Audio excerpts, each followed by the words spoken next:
Good afternoon, everybody. Welcome to Earth Talks. I'm Phil Thompson. I'm the director of the Center for Environmental Justice and Sustainability.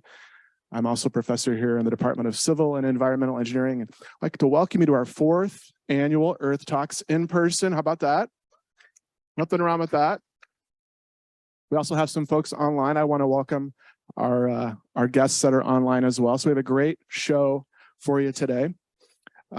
First, I want to thank our sponsors. So the Center for Interreligious and Ecumenical Engagement and the Institute for Catholic Thought and Culture. So how about a big hand for our sponsors that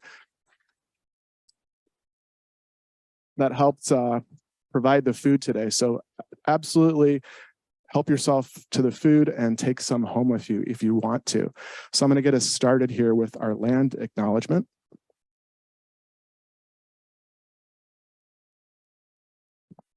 I gotta hit play.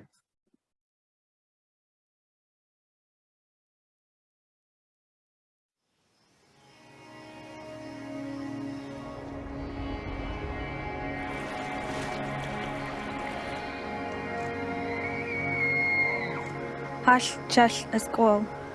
It is good we are together. We acknowledge that we are on the indigenous land of the Coast Salish peoples, who have reserved treaty rights to this land, including the Duwamish, Duh Duabj, Suquamish tribe, Duh Akwabj, Muckleshoot Indian tribe, Buckleshoot, and Snoqualmie Indian tribe, Stokwabuh. We thank these caretakers of this land who have lived and continue to live here since time immemorial. And we thank you for taking the time to know and understand the true history of this place, and to practice allyship in taking care of these shared lands. In good health. Hoi.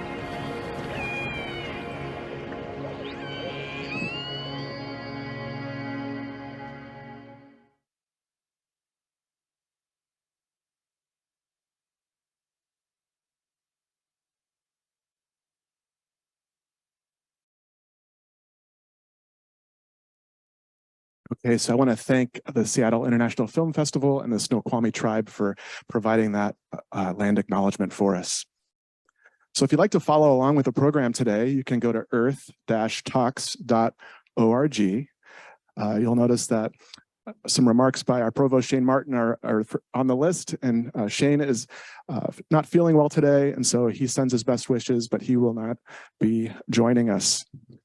But the first thing I'd like to do is announce our CEJS Fellows for 23-24 school year.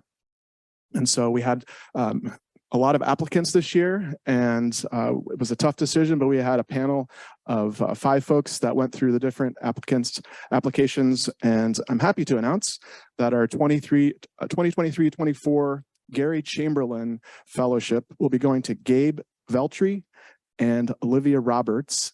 They're biology majors, and they'll be working with Kristen Holtgren, and their project is composition of moss-dwelling invertebrate communities in southern Seattle, Duwamish Valley versus Seattle. So how about a big hand for Gabe and Olivia? And then our 2023-24 Francis Fellowship will be going to Angela Sue.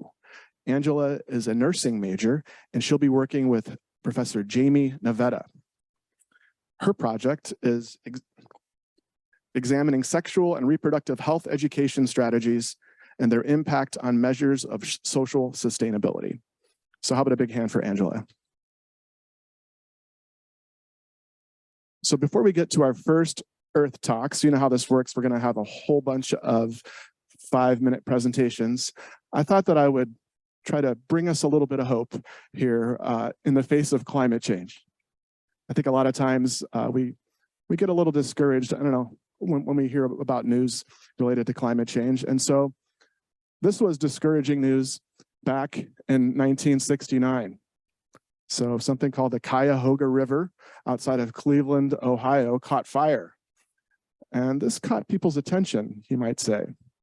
And so there was a lot of uproar. And a few months later, we had the first Earth Day. in April of 1970. And so all that activism led to Earth Day. And then a few months later, we started the Environmental Protection Agency. And since the start of the Environmental Protection Agency, there's been a lot of legislation that Congress has passed that has improved our health and our environment. Clean Water Act, Safe Drinking Water Act, tons and tons of legislation that has led to improvements in our health, human health and environmental health, really rooted in activism. Also back in the 1970s, scientists told us that acid rain was destroying our forests. How many folks have heard of acid rain? Some of the younger people aren't raising their hands, and that's because we listened to those scientists and we started the first cap and trade program for sulfur. Maybe you probably heard of cap and trade for carbon, but what about sulfur?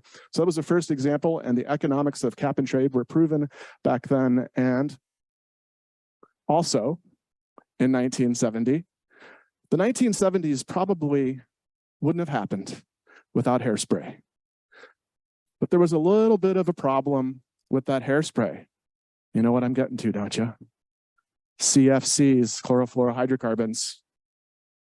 Scientists told us that these CFCs, these propellants, were destroying the ozone layer. And guess what? The leaders of the world listened to those scientists. And in 1987, they signed the Montreal Protocol banning CFCs. And lo and behold, NOAA and NASA have told us, have told us that the ozone layer is slowly coming back. So those are some positive stories that have resulted from activism. And so when I think of climate change, we can beat climate change, even if we can't read about it. We can do it. And the reason I think we can do it is because of young people like yourselves who raise their voices for divestment, and the administration at Seattle University listened to those voices. And I'm happy to announce that by July 1st this year, we're going to be fully divested from fossil fuels. How about that? All right. Well, that was supposed to be my pep talk. I hope you're feeling a little more positive. And now we have a whole bunch of pep talks, and we're going to hear from our students, our staff, and our faculty, and they're going to tell us about and our community partners, and they're going to tell us about the great projects that they're working on. So